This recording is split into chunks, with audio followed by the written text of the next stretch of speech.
This space is a fairly small space. So gagawin naming home office pero convertible into a man cave where we can do our podcast. And we can also make it into a guest room or a sleeping area pag kailangan. So this is a perfect example of what can be done in a small space, or for those of you living in condos na medyo limited yung space and kailangan nyo ng different functions for different styles.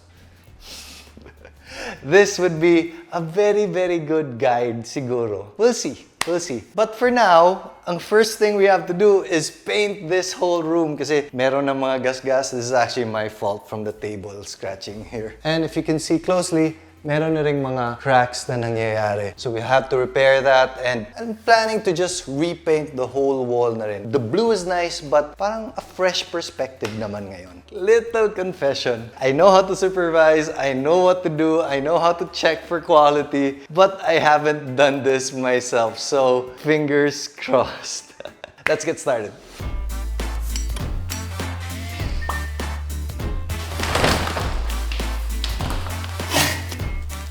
So, I'm putting covers so that di siya mag-overlap. You want to make sure that that's really straight, because in my office it wasn't straight, so I can still see a bit of paint peeking through. Yep, that's what I'm trying to do. This is my first time ever painting a whole room and like repairing mga cracks like this. What do you mean?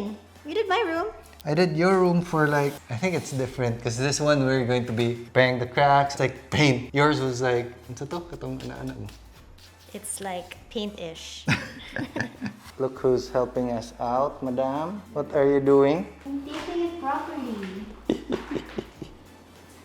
Akala ko this would be a one-day thing, but merong emergency na nangyari kahapon. One of our painters had him tested when he got here, and yung result ng COVID test niya was suspicious. So sabi ko, get tested again, take the day off, and today we're going to be just doing everything DIY na talaga. So this is it. Good luck to me.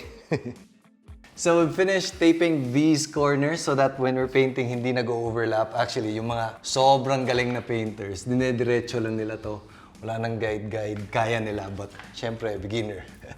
And we're going to start fixing this crack. This is what you call a cold joint crack. That means na gumagalaw ng konti yung bahay. And I would say that this is still very, very safe. We talked more about why these things happen in a video. I'll link it down below. So let's get on to repairing this one. We have everything we need. This is for painting. This, meron tayong brush. And this is what we need for the cracks. You're gonna chip it away first, clean out the crack. Meron din tayong epoxy. And these are the paints that we're going to be using. We'll talk more about this later. And the color.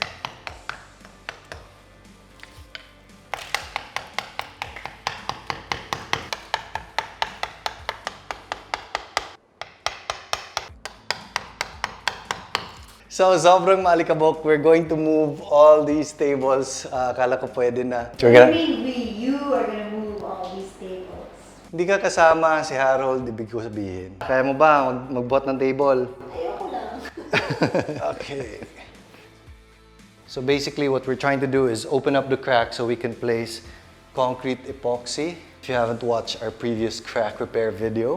And ako, ang gagawin ko is to prepare all these outlets na tanggalin natin for painting para hindi mag-overlap. Very important when doing any outlet work is to make sure electricity is turned off to those parts of the house.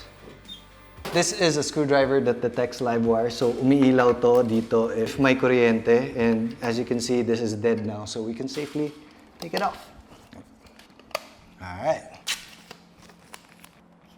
So, a lot of you guys have been asking me anong kulay ng blue yung ginamit namin, although we're saying goodbye to this. Hanapin natin. What you can do is actually just ask your paint supplier for swatches like this. This one is from Island Paints. Ito yung ginamit namin dito. And this is what we're using today. Island Prima. Ito yung pinaka-premium nila na paint. So, what do you think, love? Which color did we pick dati? I think this one, no? Yeah, it's this one. It's called Zafre.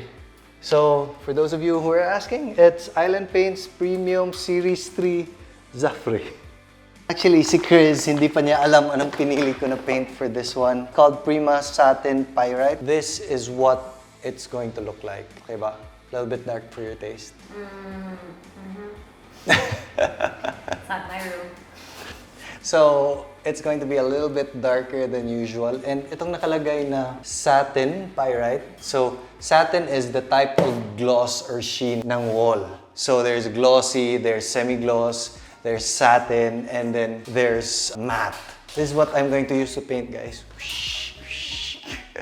So when you're picking the gloss of your paint, I highly recommend satin because satin is parang in between the super gloss and the matte. So the problem with super gloss is that You can see the curves of the walls. yes. I know, I'm brilliant. Oh, good, yeah, The no. wife of an engineer. And ano ang problem ng matte? Gets dirty easily. Yes, and it's very hard to clean. So know. satin is the right mix of both. I can totally take over this channel. Oh, ikaw na. Please paint my wall. Pwede na tayong hardware store. I didn't buy this. Meron talaga tayo nito. What's that, sandpaper? Sandpaper. So, because ito may mga gas-gas from my drawer, it's actually my fault. So, when we paint over this, baka makita. So, what we're gonna do is just sand this, smoothen it out, and we're good to go. I'll choose this one, a very light one. Yeah.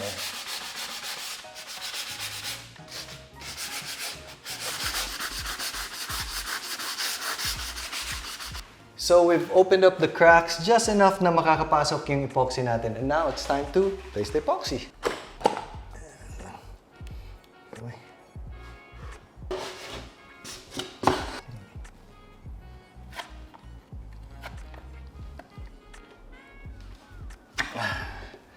So when you're using epoxy, make sure you're buying the HV or high viscosity version for vertical walls para matigas na siya. It doesn't drip down when you're applying it. For very thin hairline cracks like this, guys, you don't need to do epoxy like what we're doing. Si Harold yung nag-epoxy ngayon.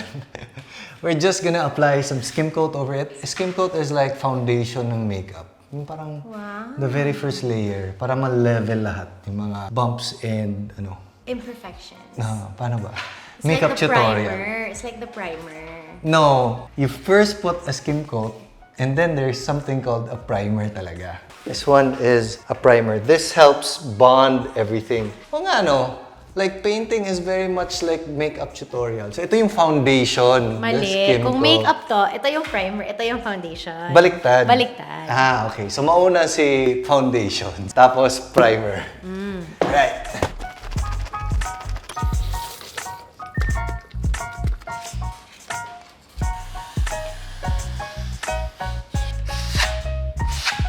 Okay, day 3. 7 a.m. So, kakagising lang namin. This actually took like 2 hours lang yesterday, but it took a while to dry. So, we're going to be sanding it now. Using a sandpaper, we're going to be sanding it down to make sure everything is as flat as it can be. And a little bit of good news, si Kuya Titing, the one na akala namin positive, tested negative. Thank you. So, yeah, we're gonna get started on that. Dito na side, it's going to be the skim coat area. And this side, we've already started a little bit. This is the one we placed epoxy. And we're gonna sand it down as well. So, ito yung mga alikabok na part talaga, guys. We're trying to make everything as level as possible. So we're shaving off or sanding off some of the areas na medyo may mga butoy-butoy ba. So that's what it's trying to take out.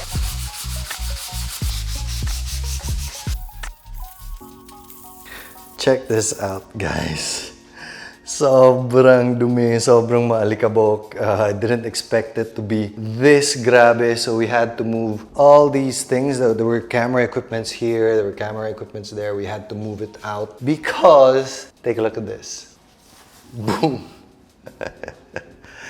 Grabe. But the good news is we're done for the planing of the walls. That was what took a lot of time and effort, yung pagpa-flat talaga nito. Itong epoxy namin, you can feel na it's flat na talaga, wala na siyang bumps. And on the other side, this one is also very smooth and level already. So we're ready to paint.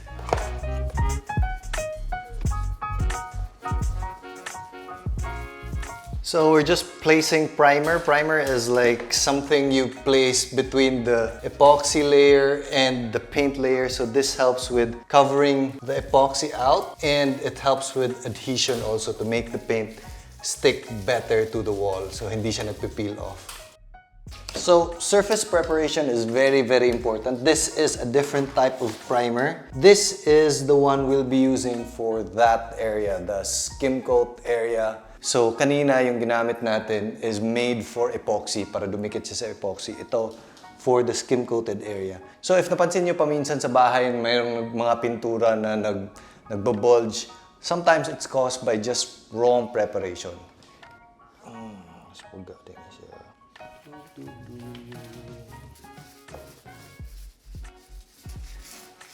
So kung napansin nyo guys, we're using almost everything island paint na system, and this is what I've learned in the construction industry. Kasi paminsan pag may problema and you're using different brands, when you call the technical support, let's say for example a different brand, brand A and brand B, sasabihin niya, oh kasi yung skim coat ni brand A pangit eh. Tapos yung si brand A naman sasabihin na, kasi yung pintura ni brand B hindi kumakapit, so parang nagtuturuan, better to use one system and okay na.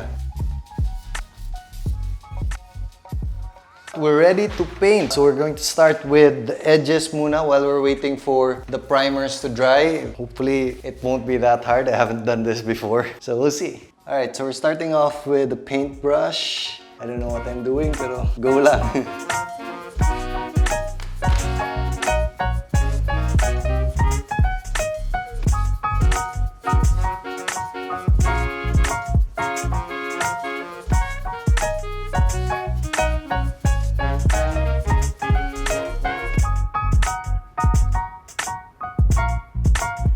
Okay, we've finished the corners and we've placed 2 coats already. As you can see, parang covered up na yung mga corners. The reason why we did that is because para hindi kami mahirapan mamaya to reach the corners. Even if nakaganyan, di pa rin kuha. And then, may potential pa na masistain to, di ba? So, we started with the corners and then we'll use this one, the roller. Sige. So when you're choosing the right paint for you, there's 3 important aspects to consider.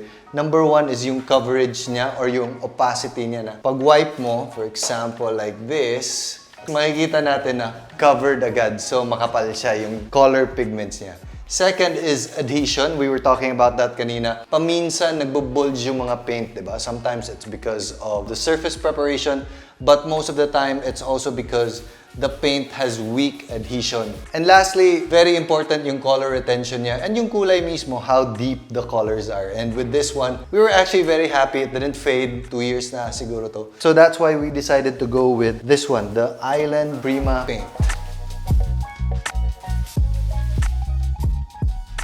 So that was super satisfying. It's finally dry now. We did 2 coats of paint. It's raining outside. All we have to do now is clean up all the tape, make sure everything is dust-free, sobrang malikabok, and all the plastic that we laid out, tanggalin natin, and we'll show you what it looks like afterwards.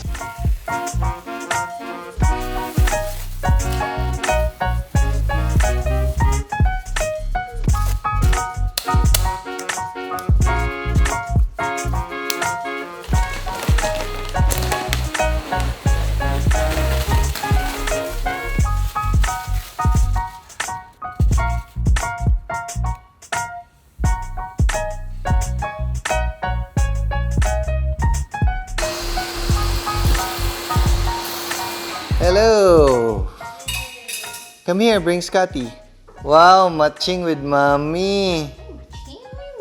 We're going to our room, my room. We're gonna check it out. Dun, ta-da-dun, dun, ta-da-dun. I know you don't like the color, but I think it's going to be very man cave feels afterwards. No, the cracks are gone. The cracks are gone, but banga kami. Oh yeah, dude. We didn't tape it well, yeah. The cracks are gone. You hear that, Daddy? Daddy said you're banga. Scotty, is Daddy banga? Mama. Mama is maayu. Daddy is banga. I think like when you put everything together, it will make sense. Yes, I think so too. Because this is a background, we're gonna be placing like cabinet and Murphy beds. What's Scotty? I think though, like, what What, man? What? Hair? Hair? What are you doing? Huh? Comb your hair, okay. Right now, I'm judging the color. It's not really my thing. But I think when it's together with all the other elements of the room, it really like makes sense. Like why you chose that color. No! Okay, let's go na. Bye, Dad! Bye! Chris didn't like the color. Pero sa akin, this makes a lot of sense because yung blue dati, although maganda, when it comes to YouTube videos, nagbe-blue din yung mukha ko paminsan or parang may hint of green. I don't know, it does something weird to the camera. So that's why I chose this because I'll be recording a lot of YouTube videos here. Also, sa akin, we did a fairly okay job. We had some mistakes dito sa mga corners. I think we didn't stick the tape well. Pero overall, I feel like we did a good job, especially when it comes to repairing the cracks. And although mukha siyang mahirap gawin kasi it took us like 4 days to get to this place, madali lang talaga guys. A lot of the time was spent on just waiting for paint to dry, the epoxy to dry, and shooting a video. For those of you who are planning to paint your own walls, I feel like you can really do it. Just make sure to tape the edges very, very well. So dikit na dikit yung tape talaga. And this one took us probably just painting alone, maybe 2 hours lang. Most of the time was repairing the cracks lang talaga. And that was the pinakamadugo na part. That's where everything got dusty. We had to level out the cracks talaga as much as possible so hindi kita. Pero I would say for a first time namin, 80%? 80 over 100? Ang dami pa nating gagawin dito. This is just the first step of many. Ang dami nating boxes sa labas, not just for this house, but all across the house. So stay tuned. Parang gagawin nila natin tong Skypod upgrade series. Puro DIY as much as possible. So stay tuned for more. If you like this video, comment down below. If you like the color, comment down below. If you hate the color, comment down below. And I'll see you guys later.